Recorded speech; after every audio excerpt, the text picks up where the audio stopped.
नमस्कार दोस्तों, मैं मोहित कंप्यूटर हिंदी नोट्स.com से। तो दोस्तों, आज की इस वीडियो में हम पावर पॉइंट में जानने वाले हैं कि कैसे हम डिज़ाइन टैब का इस्तेमाल कर सकते हैं और साथ ही साथ डिज़ाइन टैब जो होता है उसके थ्रू हम कैसे अपनी स्लाइड्स को और भी अच्छे बेहतर तरीके से लोगों के सामने प्रेजेंट कर सकते हैं। तो चलिए इस वीडियो को शुरू करते हैं। तो दोस्तों, हम पावर पॉइंट में आ चुके हैं और यहाँ पर मैं आपको डिज़ाइन टैब के बारे में बताने वाला हूँ। तो यहाँ पर मैंने ब्लैंक प्रेजेंटेशन ओपन कर ली है। अब हम डिज़ाइन टैब में चलते हैं और देखते हैं कि कौन कौन से ऑप्शंस जो हैं वो हमें देखने को मिलते हैं। तो यहाँ पर पहला ऑप्शन आपको देखने को मिलता है थीम्स का। तो यहाँ पर बहुत सारे जो थीम्स हैं वो प्री इंस्टॉल आपको देखने मिलते हैं। यदि आप चाहते हो तो आप कुछ और थीम्स को भी यहाँ पर इंस्टॉल कर सकते हो। यहाँ पर माइक्रोसॉफ्ट की वेबसाइट पर बहुत सारे जो थीम्स हैं वो अवेलेबल होते हैं। तो यहाँ पर हम कुछ डिफ़ॉल्ट थीम्स में देखेंगे कि यहाँ पर हम कैसे इनको यूज़ कर सकते हैं। तो सबसे पहले तो हम किसी एक थीम पर क्लिक कर देते हैं। आप देख पा रहे हो जैसे ही मैंने थीम पर क्लिक किया है यहाँ पर जो बैकग्राउंड है वो चेंज हो चुका है, कलर्स भी यहाँ पर चेंज हो गए हैं और हमारे जो टेक्स्ट का कलर है वो भी चेंज हो चुका है। इस तरीके से जो है वो थीम किसी भी स्लाइड में अप्लाई हो जाता है। अब यदि मैं एक और स्लाइड यहाँ पर इंसर्ट करता हूँ तो आप देखिए क्या होता है। यहाँ पर मैंने एक स्लाइड और इंसर्ट कर दी है। तो ये जो थीम है वो उस स्लाइड पर भी यहाँ पर इंसर्ट हो गया है और कुछ अलग तरीके से यहाँ पर इंसर्ट हुआ है। तो हर एक स्लाइड के लिए यहाँ पर अलग अलग तरीके से जो थीम्स हैं वो अप्लाई होते हैं। अब यदि मैं यहाँ पर थीम को चेंज करना चाहता हूँ तो मैं वापस से डिज़ाइन टैब में जाऊँगा और किसी और दूसरी थीम पे क्लिक कर दूँगा। और जैसे ही मैं यहाँ क्लिक करता हूँ आपके जो भी प्रेजेंटेशन में जितनी भी स्लाइड्स थी यहाँ पर उनका जो थीम है वो चेंज हो जाएगा। जैसे आप देख पा रहे हो यहाँ पर मेरी 2 स्लाइड्स थी, दोनों स्लाइड की यहाँ पर थीम्स जो है वो चेंज हो चुकी है। और यदि मैंने यहाँ पर कोई टेक्स्ट लिखा होता तो उसकी भी यहाँ पर थीम यहाँ पर चेंज हो जाती। जैसे मैंने यहाँ टेक्स्ट लिखा है, अब मैं यहाँ पर अपनी कोई भी अब मैं यहाँ पर किसी थीम को अप्लाई करता हूँ तो आप देख पा रहे हो हमारा टेक्स्ट अभी भी लिखा हुआ है और यहाँ पर जो थीम है वो चेंज हो चुकी है। तो दोस्तों, इस तरीके से आप किसी नई थीम को, अट्रैक्टिव थीम को यहाँ पर ऐड कर सकते हो। आप अपनी प्रेजेंटेशन के टॉपिक के हिसाब से यहाँ पर थीम चूज़ करोगे। जैसी भी आपके प्रेजेंटेशन के हिसाब से सुटेबल होती है आप उसे यहाँ पर अप्लाई कर पाओगे। अब हम चलते हैं वेरिएंट्स की तरफ। जैसे कि आप देख पा रहे हो अगला सेक्शन हमें वेरिएंट्स का देखने मिलता है। तो हर एक थीम में बहुत सारे वेरिएंट्स होते हैं, अलग अलग कलर के हिसाब से, पैटर्न के हिसाब से और यहाँ पर स्टाइल के हिसाब से।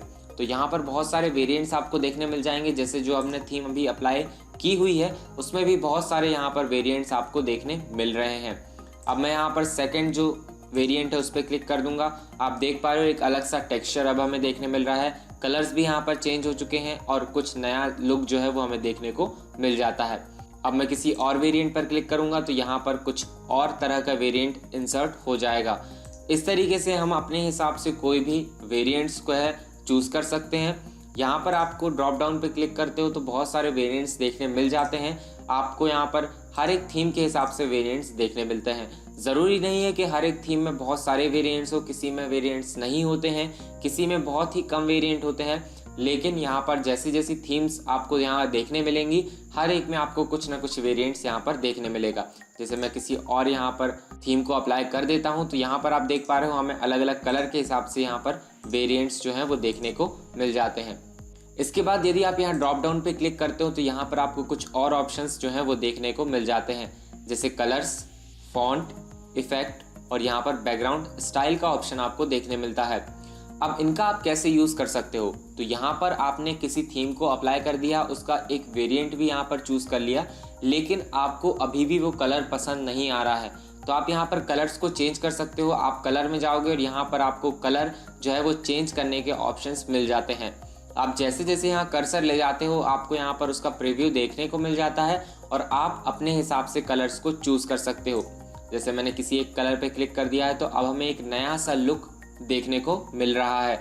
अब यदि हम यहाँ पर फ़ॉन्ट चेंज करना चाहते हैं तो आप फ़ॉन्ट को भी यहाँ पर चेंज कर सकते हो। मैं किसी भी फ़ॉन्ट को यहाँ पर चूज़ कर लेता हूँ तो यहाँ पर फ़ॉन्ट भी चेंज हो चुका है। इसके बाद यदि हमें इफ़ेक्ट को यहाँ पर चेंज करना है तो आप यहाँ पर इफ़ेक्ट को भी चेंज कर सकते हो। तो मैंने किसी एक इफ़ेक्ट को यहाँ पर चूज़ कर लिया है। अब यहाँ पर हमें ऑप्शन देखने मिलता है बैकग्राउंड स्टाइल का। तो यहाँ पर आप बैकग्राउंड स्टाइल को भी चेंज कर सकते हो। जैसे आप अभी देख पा रहे हो बैकग्राउंड जो है वो कुछ अलग तरीके का आपको देखने मिल रहा है। सारे यहाँ पर स्लाइड्स में अब यदि मैं यहाँ पर बैकग्राउंड स्टाइल को चेंज कर देता हूँ, किसी एक कलर को यहाँ पर चूज़ कर लेता हूँ, जैसे मैंने यहाँ पर ब्लैक चूज़ कर लिया है, तो अब जो है जो बैकग्राउंड हमारा वाइट था वो यहाँ पर ब्लैक हो चुका है और हमारी जो स्टाइल्स थी वो यहाँ पर अभी भी विजिबल हैं। तो इस तरीके से जो है आप यहाँ पर बैकग्राउंड स्टाइल को भी यहाँ पर इंसर्ट करा पाओगे। अभी फ़िलहाल मैं इसे वाइट पर ही रहने देता हूँ क्योंकि ये वाइट पर ज़्यादा अच्छा लग रहा था। तो दोस्तों अभी तक हमने थीम्स देख लिया, उसके वेरिएंट्स को भी यहाँ पर देख लिया। अब यहाँ पर हम स्लाइड साइज़ पर आ जाते हैं। तो यहाँ पर आप स्लाइड की साइज़ को चेंज कर सकते हो। तो यहाँ पर दो तरह की आपको स्लाइड्स की साइज़ देखने मिलती हैं। एक तो है आपको 16:9 जो कि आपकी जो पीसी, कंप्यूटर्स, टीवी है वो यहाँ पर 16:9 यहाँ पर सपोर्ट करते हैं, और दूसरा है आपका 4:3। तो ये जो है ये आपके मोबाइल फ़ोन्स के लिए है। यदि आप मोबाइल फ़ोन्स पर यहाँ पर जो स्लाइड्स है वो दिखाना चाहते हो तो आप इस स्टैंडर्ड को यहाँ पर चूज़ कर लोगे।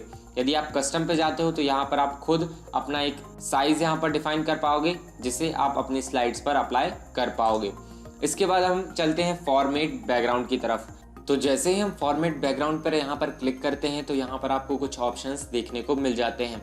तो पहला ऑप्शन है यहाँ पर सॉलिड फिल का।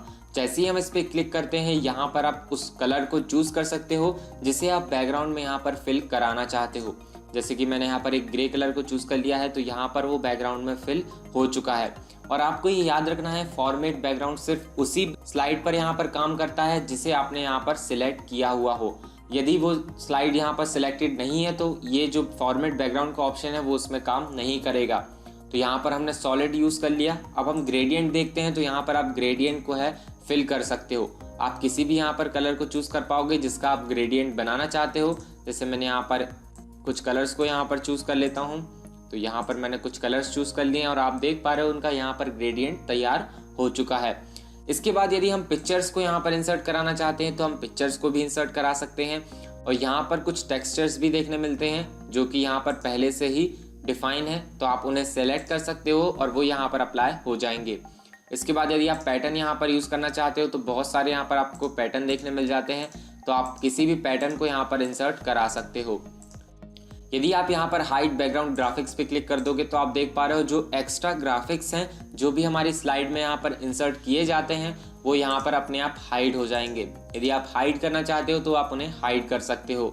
यदि आपने यहाँ पर पूरी सेटिंग अप्लाई कर दी है तो आप इसे यहाँ से क्लोज कर सकते हो और आप अपनी स्लाइड का प्रीव्यू देख सकते हो कि जो आपने यहाँ पर एडिटिंग की है वो आपको यहाँ पर देखने को मिल जाएगी। तो दोस्तों इस तरीके से आप डिज़ाइन टैब का इस्तेमाल करोगे। यहाँ पर मैंने आपको थीम्स के बारे में बताया है, वेरिएंट्स के बारे में बताया है और इसी के साथ साथ कुछ कस्टमाइजेशन के ऑप्शंस भी आपको बता दिए हैं। तो दोस्तों अगली वीडियो में हम ट्रांजिशंस के ऊपर जाएंगे कि क्या होते हैं ट्रांजिशंस, उनका इस्तेमाल यहाँ पर हम कैसे करेंगे और क्या यूज़ होता है इनका जब हम इन्हें प्रेजेंट करते हैं। तो दोस्तों मिलते हैं हमारी अगली वीडियो में। जब तक के लिए take care and good bye.